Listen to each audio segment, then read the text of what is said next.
Ma chronique d'aujourd'hui est en réalité une lettre ouverte à Monsieur Delbouis, directeur général des télécommunications d'Île-de-France, en réponse à la lettre fermée qu'il m'a adressée à mon domicile le 27 février dernier.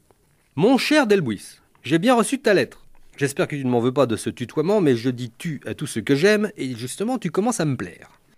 Si j'ai attendu aujourd'hui pour te répondre, c'est que je ne voulais pas perturber la campagne électorale, dont la sérénité en avait déjà pris plein la gueule, en dénonçant sur la place publique les jeux idiots auxquels se livrent les grands patrons des PTT pendant les heures de bureau.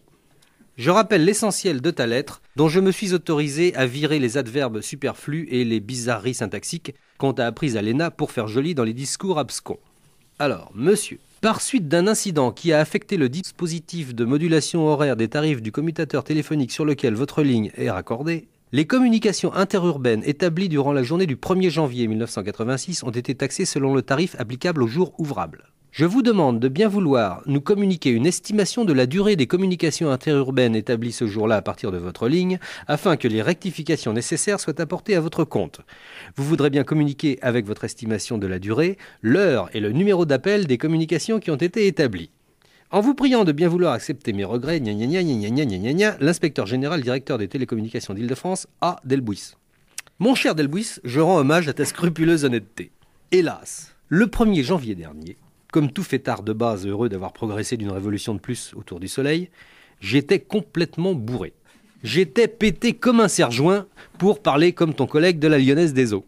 Comment veux-tu, dans ces conditions, que 2 mois plus tard, je me souvienne encore des coups de fil que j'ai donnés ce jour de l'an-là? Même non bourré, il est exceptionnel que je pointe sur un carnet l'heure et la durée des bons vœux que j'adresse téléphoniquement à ma tatie Josette, qui se recroqueville présentement dans l'arthrite et dans le Poitou.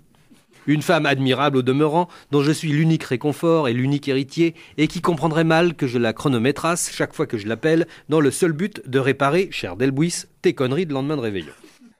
Ce que je suggère, c'est que nous oublions, toi et moi, les 3 francs 6 sous que tu me dois et que tu dois à quelques dizaines de milliers d'autres abonnés, qui, comme moi, l'ont dans la fente réservée à cet usage, comme tu dis si joliment dans ton patois pététique. En revanche, afin d'éviter qu'elle se renouvelle ce genre d'incident qui pourrait te valoir auprès des méchantes gens une injuste réputation de faux cul indigne d'un marchand de vrais jetons, je te propose, mon cher Delbouis, de venir passer le prochain réveillon à la maison. N'oublie pas ton chronomètre, ton carnet et ton petit crayon. Si tu as des copines, n'hésite pas à les amener. Pendant que tu cocheras mes appels, je tâcherai de leur apprendre le coup de la brouette japonaise avec double axel en PCV, sans affecter le dispositif de modulation horaire des tarifs du commutateur élastique sur lequel est raccordé leur porte-jartel interurbain.